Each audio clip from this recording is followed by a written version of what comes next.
یہ شرف آپ کو نصیب ہوتا ہے کہ جو الفاظ سب سے پہلے حضور کی بارگاہ میں پہنچتی ہیں وہ سب سے پہلے آپ سنتے ہیں. سبحان اللہ، یہ بڑے شرف کی بات ہے. اور جس چیز کو حضور کی نسبت حاصل ہو جاتی ہے اس کا شرف اعلیٰ ہو جاتا ہے. چھوٹی سی چھوٹی دیکھنا آپ نالین پاؤں میں پہننے کی چیز ہے، لیکن سرکار علیہ السلام کے نالین جو سر پہ رکھنے کو مل جائے نالے پاک کے حضور تو پھر کہیں گے کہ ہاں تاجدار ہم بھی ہیں. خاک مدینہ کو حضور کے نالین کی نسبت ہے تو اس کو لوگ چون کر آنکھوں پر رکھا جاتا ہے. شرف جس کو بھی جہان میں شرف ملا اسے ملا اسی لیے کہ وہ حضور علیہ السلام کی نسبت سے. اب جبرائیل سارے فرشتوں کے سردار ہیں اور انہیں اللہ نے اس لیے پیدا کیا تھا کہ وہ حضور علیہ السلام کے پاس وحی لے کر آئے. تو اس طرح ان کی سرداری عظیم ہے، لیکن شرف انہیں بھی یہ اسی لیے ملا کہ رسول اللہ صلی اللہ علیہ وآلہ وسلم کا خادم ہونا تھا انہوں نے. تو آسمانوں سے لے کر زمین تک اور زمینوں سے پھر واپس آسمانوں کے سفر میں شرف ہر اس چیز کو ہے جس کی نسبت رسول اللہ کے ساتھ ہے. کہ شرف ان کی نسبت سوا کچھ نہیں ہے، کیوں پہلے نہ یثرب بنایا مدینہ، جو آئے قدم مصطفیٰ کے یہاں پر تو پھر جنتوں سے سجایا مدینہ. اللہ کو پتا تھا کہ حضور نے ہجرت کرنی ہے اور مدینہ جانا ہے. مدینہ کے بننے سے پہلے کے بعد مدینہ کے نصیب میں لکھی گئی تھی کہ اسے رسول اللہ کے قدم لگیں گے، لیکن پھر بھی مدینہ حضور کے آنے سے پہلے یثرب ہی تھا، یعنی بیماریوں کا گھر. اور ایسا بیمار ہوتا تھا مدینے، بخار ایسا ہوتا تھا مدینے میں کہ لوگ بخار سے ہی مر جایا کرتے تھے. اور یہ دلدلی زہریلی گیسوں والا دلدلی علاقہ تھا. جب تک حضور علیہ السلام تشریف نہ لائے تب تک یہ یثرب ہی تھا، لیکن جب حضور علیہ السلام کے قدمین شریفین نے اس جگہ کو چھو لیا تو پھر یہ جگہ مدینہ ہو گئی، مدینہ منورہ ہو گئی، مدینہ طیبہ ہو گئی، طابہ ہو گئی. اور اللہ نے اس جگہ کو یہ بتایا سارے جہان کو کہ شرف صرف حضور کی نسبت کے ساتھ ہے. ہر وہ چیز جسے رسول اللہ سے نسبت ہے اس کا ایک شرف ہے، ایک مقام ہے، ایک جگہ ہے، ایک عزت ہے. اور جس چیز کو حضور سے نسبت نہیں ہے، بھلے وہ کتنی اعلیٰ اور عرفہ کیوں نہ ہو، لوگوں کی نگاہ میں اس کی کتنی جگہ بھی ہو، اللہ کی نظر میں اس کا کوئی شرف نہیں ہے، اس کی کوئی عزت بھی نہیں ہے.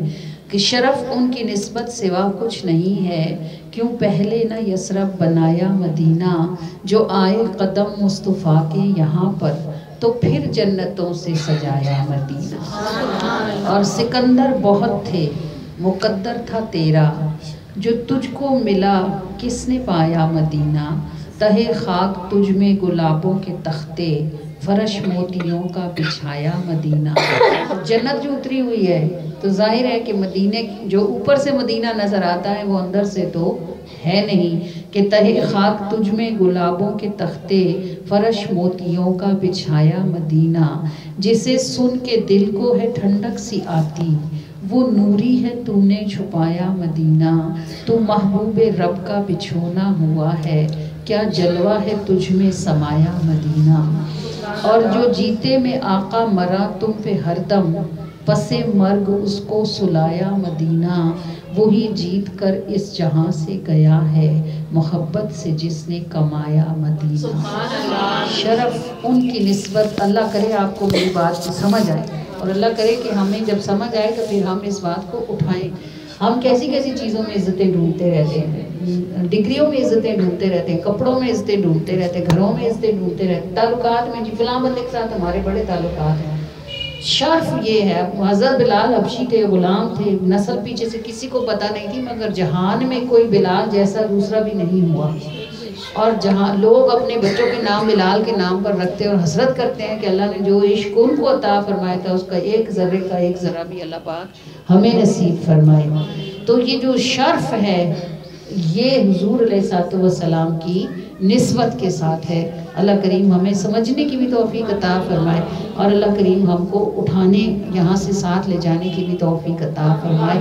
اور اللہ تعالیٰ نصیب کر دے کہ جنہوں نے یہ بات سمجھ لی تھی نا کہ شرف صرف حضور کے ساتھ رہنے میں ہے، انہوں نے سب چھوڑ دیا تھا. جنہوں نے اپنی مائیں چھوڑی تھی، کوئی آسان ہوتا ہے ماں چھوڑنا، گھر چھوڑنا، کاروبار چھوڑنا، بچے چھوڑ دینا، شہر چھوڑ دینا، ملک چھوڑ دینا. جنہوں نے ہجرت حبشہ کی تھی حبشہ کی طرف ہجرت کی تھی، جنہوں نے پہلی ہجرت کی تھی وہ 80 یا 82 لوگ تھے جو کشتی پہ بیٹھ کے نکلے تھے، تو پیچھے کچھ چھوڑ کے تو نہیں گئے تھے نا، سارے تعلق پانی میں ڈبو کے حضور کے نام پہ نکل گئے تھے۔ اس کا مطلب یہ ہے کہ انہوں نے یہ بات سمجھ لی تھی کہ دنیا اور اس کی ہر شے کو ایک طرف کر کے نسبت حضور کے ساتھ رکھنی ہے۔ جو بھی اللہ کے نزدیک قیمتی چیز ہے وہ وہی ہے جس کی نسبت رسول اللہ کے ساتھ ہے۔ تو شرف ان کی نسبت سوا کچھ نہیں ہے، کیوں پہلے نہ یثرب بنایا مدینہ، اور قدم مصطفیٰ کے جو آئے قدم مصطفیٰ کے یہاں پر تو پھر جنتوں سے سجایا مدینہ، اور جو جیتے میں آقا مرا تم پہ ہر دم پس مرگ اس کو سلایا مدینہ، وہی جیت کر اس جہاں سے گیا ہے محبت سے جس نے کمایا مدینہ۔